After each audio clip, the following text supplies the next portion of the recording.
É a última noite, o último jantar. A sala está fechada, o pão está partido, o vinho está servido. Jesus olha para os 12 homens ao redor da mesa e começa a falar de uma coisa que nenhum deles quer ouvir.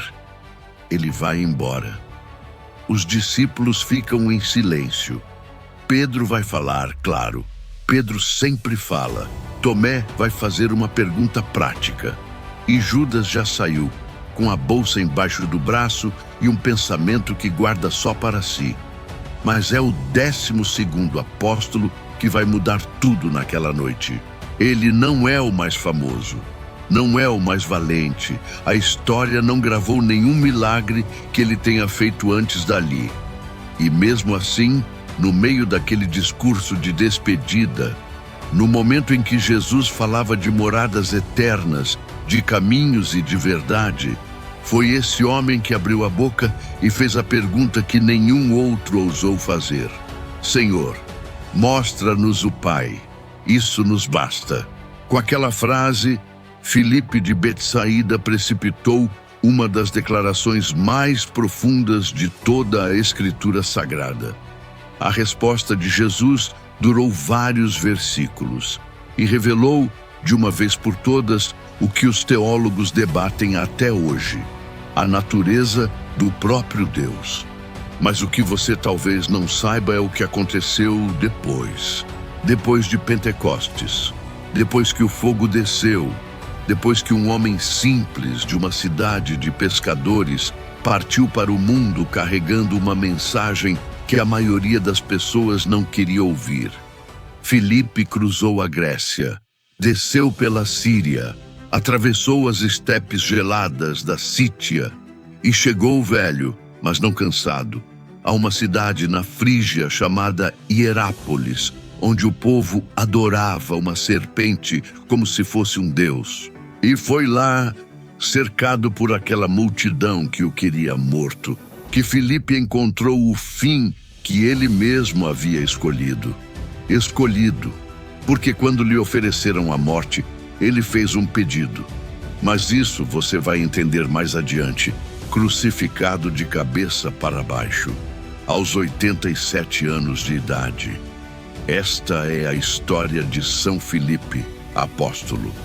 O homem que no momento mais importante de sua vida teve coragem de pedir o que ninguém mais ousou pedir: ver o rosto de Deus. Betsaida é uma palavra que hoje não significa muito para a maioria das pessoas, mas no primeiro século era uma cidade real, pequena, à beira do mar da Galileia, uma cidade de pescadores, de redes, de sal e de vento. E foi nessa cidade que nasceram 3 dos apóstolos mais importantes de Jesus: Pedro, André e Filipe. Já nesse detalhe, há algo revelador. Betsaida não era Jerusalém, não era o centro do mundo religioso judeu, não era a cidade dos escribas, dos fariseus, dos doutores da lei. Era uma cidade de gente comum, de gente que vivia do lago, que conhecia o trabalho pesado com as mãos. E foi dessa gente que Jesus escolheu seus apóstolos. Filipe tem um nome grego, Filipos. Em grego, significa amigo dos cavalos. Esse nome incomum para um judeu galileu do primeiro século indicava que Filipe tinha ascendência helenista, uma família com laços culturais gregos, e que, por esse motivo, deveria falar grego com fluência além do aramaico. Sua fluência em grego seria importante em um futuro próximo. Antes de conhecer Jesus, Filipe era discípulo de João Batista. Ele não estava à deriva, ele estava buscando.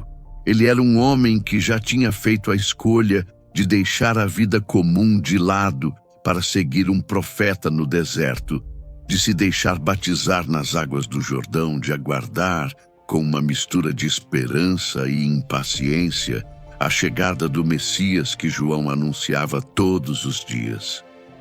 E então veio o dia. O Evangelho de João narra o encontro com uma simplicidade desconcertante.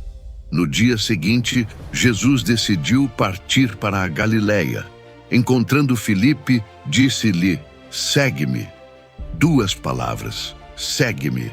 Não houve discurso, não houve explicação, não houve lista de exigências. Jesus olhou para aquele homem de nome grego que vivia às margens do lago, que estava esperando o Messias havia não se sabe quanto tempo, e disse: "Segue-me." E Filipe foi. Mas a primeira coisa que Filipe fez, depois de ser chamado, foi correr até um amigo, um homem chamado Natanael, que mais tarde seria conhecido como Bartolomeu. E Filipe chegou até ele transbordando de uma notícia que mal conseguia conter. Encontramos aquele de quem Moisés escreveu na lei e também os profetas, Jesus de Nazaré, filho de José. Natanael foi cético. "De Nazaré pode sair alguma coisa boa?" perguntou ele com o ceticismo prático de quem conhece as regiões da Galileia. E aí Filipe respondeu com 3 palavras que dizem tudo sobre quem ele era: "Vem e vê." Não brigou, não argumentou, não listou os argumentos teológicos. Simplesmente chamou o amigo para ver com os próprios olhos. Filipe era assim, direto, prático, aberto. Um homem que acreditava que a verdade não precisa de muita defesa. Ela só precisa ser vista. E nas listas dos 12 apóstolos, em Mateus, Marcos, Lucas e Atos, Filipe aparece sempre no mesmo lugar, o 5º, sempre depois de Pedro, André, Tiago e João. Sempre antes de Bartolomeu, Mateus e Tomé. Uma posição que os estudiosos interpretam como sinal de destaque entre os apóstolos. O primeiro do segundo grupo dos 4, um homem de Betsaida, com um nome grego, que estava esperando o Messias, e que, quando o encontrou, foi correndo contar para o vizinho. Esse era Filipe. O Evangelho de João é o único que guarda a memória viva de Filipe. Os outros 3 evangelistas, Mateus, Marcos, Lucas, mencionam o nome dele apenas nas listas dos 12 apóstolos. É João quem, por 4 vezes, tira Filipe do anonimato e nos mostra quem ele era por dentro. A primeira cena é o chamado, que já vimos. A segunda é a multiplicação dos pães. Era tempo de Páscoa.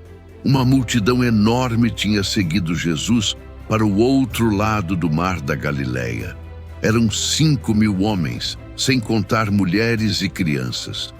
E Jesus olhou para a multidão com fome e fez uma pergunta. Não para todos, mas especificamente para Filipe. Onde vamos comprar pão para que estes possam comer? João explica que Jesus fez isso para testá-lo. Ele sabia o que ia fazer, mas queria ver como Filipe responderia. E Filipe respondeu do jeito que qualquer homem prático responderia. Fez as contas. 200 denários de pão não bastariam para que cada um recebesse um pedaço. Um denário era o salário de um dia de trabalho. 200 denários era quase 1 ano de salário. E não havia dinheiro suficiente. Filipe viu o problema, calculou, concluiu que era impossível e reportou o impossível. Jesus pegou 5 pães e 2 peixes e alimentou 5.000 homens. Há algo profundamente humano nessa resposta de Filipe. Ele não está sendo covarde, ele está sendo honesto.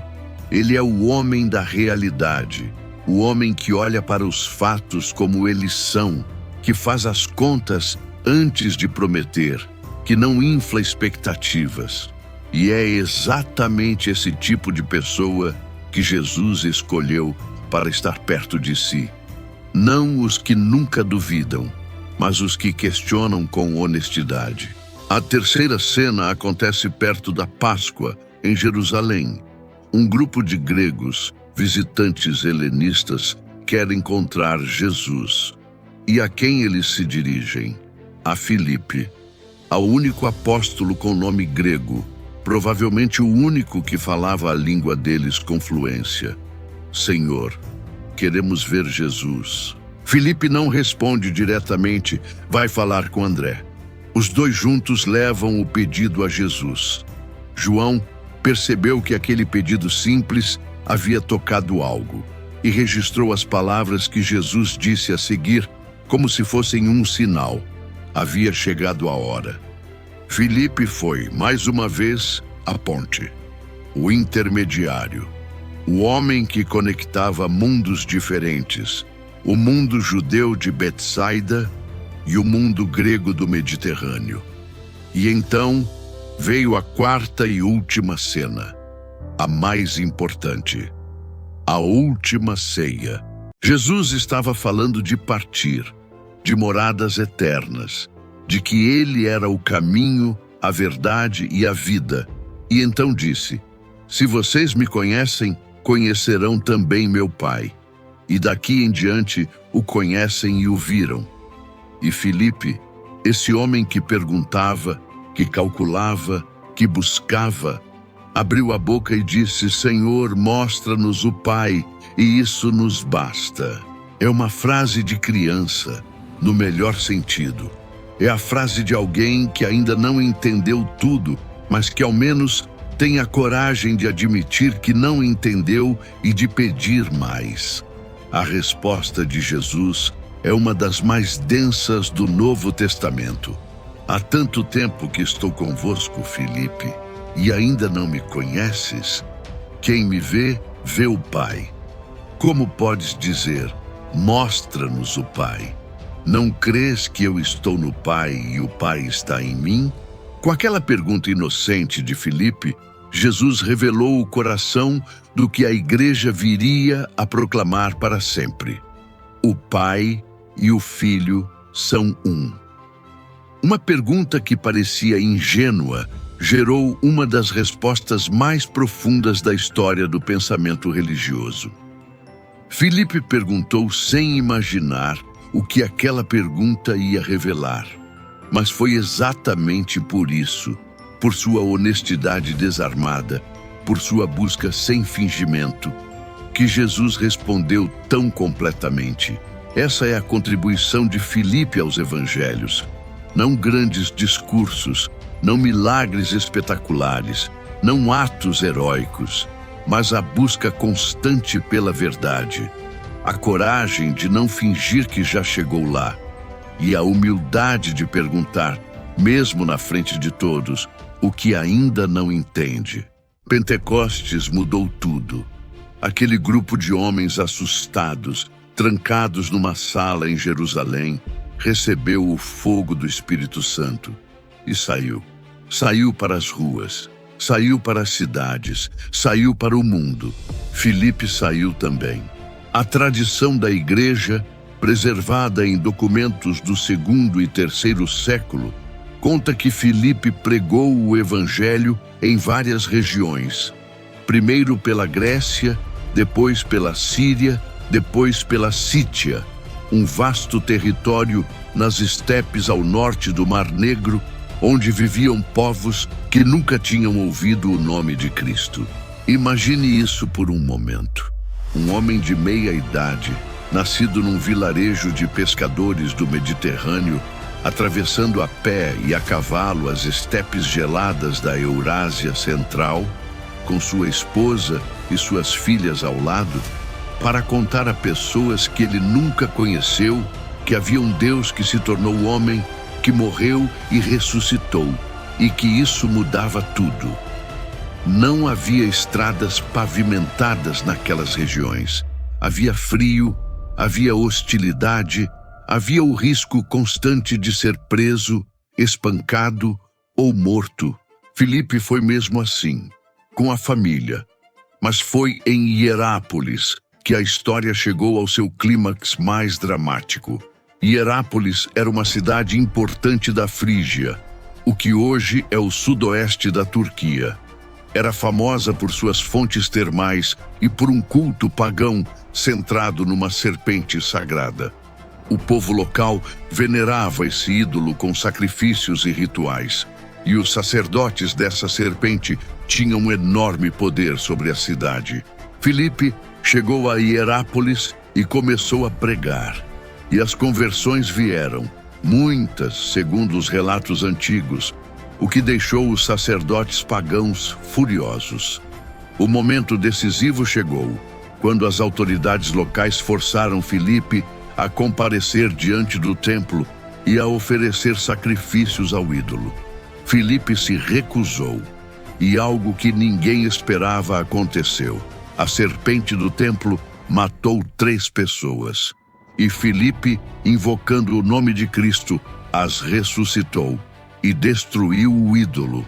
O milagre converteu uma parte da população, mas enfureceu as autoridades romanas, que viam em Filipe um agitador de multidões, um subversivo que destruía a ordem religiosa da cidade. A sentença foi rápida. Filipe seria crucificado, e aqui está o detalhe que marca para sempre quem ele era. Ao saber da sentença, Filipe pediu explicitamente que o pregassem de cabeça para baixo. Ele se sentiu indigno de morrer da mesma forma que Jesus. Era o mesmo pedido que Pedro havia feito em Roma, anos antes, e pelo mesmo motivo. Filipe foi crucificado de cabeça para baixo em Hierápolis. Tinha 87 anos. 87 anos. Ele tinha vivido uma vida inteira. Tinha saído de Betsaida jovem e chegado a Hierápolis velho. E mesmo assim, quando chegou a hora, não pediu clemência. Pediu apenas que o crucificassem do jeito certo, para ele, com a cabeça para baixo, para não ser confundido com o seu Senhor. As relíquias de Filipe foram guardadas em Hierápolis por séculos. Ali, onde ele havia pregado e morrido, os cristãos construíram uma basílica, chamada Igreja do Sepulcro, para honrar o apóstolo. Os pisos de mármore daquela basílica foram tão desgastados pelos séculos que os arqueólogos modernos conseguem ver claramente onde os pés dos peregrinos pisavam, uma geração após a outra, durante séculos. O piso de mármore desgastado. Cada sulco é a marca de um joelho que dobrou, de uma oração que foi dita, de um coração que quis estar perto de onde aquele homem havia vivido e morrido. Em algum momento entre a Antiguidade e a Idade Média, as relíquias de Filipe foram transportadas para Roma, junto com as de São Tiago Menor, e depositadas na Basílica dos Santos 12 Apóstolos, dedicada inicialmente apenas aos 2. E foi o dia dessa transferência que a Igreja passou a celebrar como festa dos 2 apóstolos.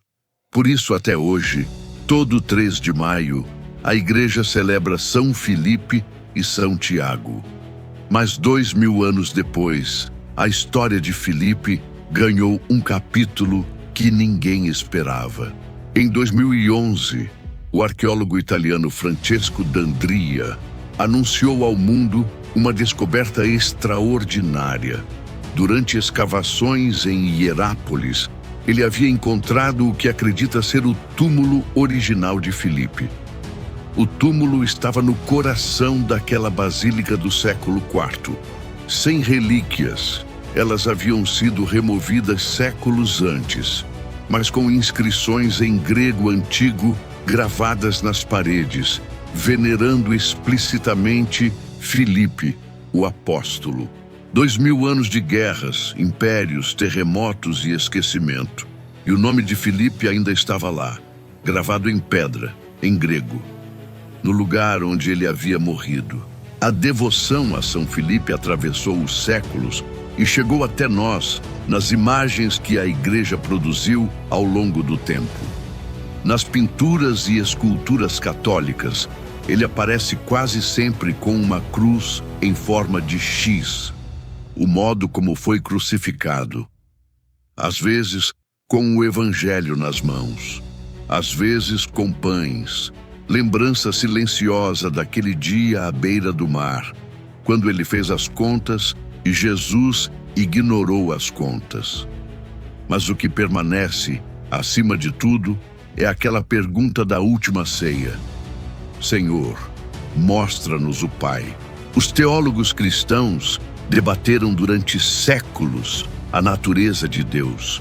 Concílios foram convocados, credos foram escritos, guerras foram travadas em busca dessa resposta. E no início de tudo está um homem simples, de uma cidade de pescadores, que questionou Jesus no momento mais solene da história do cristianismo e disse o que estava sentindo: Eu quero ver, eu ainda não vi. Mostra-me. Não a resposta, mas a sede pela verdade. A mesma sede que levou Filipe do Jordão até Hierápolis e que no final custou tudo e valeu tudo. Há uma beleza estranha nessa vida. Não é uma vida de certezas, é uma vida de eterna busca pela verdade, de perguntas honestas, de uma fé descalça que não finge entender mais do que realmente se entendeu de verdade. Filipe não era o apóstolo mais eloquente, não era o mais corajoso nos momentos de perigo. Era o mais honesto, era o que perguntava quando tinha dúvida, era o que não mentia sobre o tamanho do problema, era o que dizia: vem e vê, porque a verdade não precisa de intermediários. E talvez seja exatamente por isso que a sua história é venerada até hoje, mesmo depois de mais de 2000 anos. Porque há um Filipe em todo mundo que já se sentou diante do mistério de Deus e pensou: eu acredito, mas continuo na eterna busca de sua verdade. São Filipe apóstolo, rogai por nós. Nos vemos no próximo vídeo, com mais uma história que atravessou o tempo para chegar até você.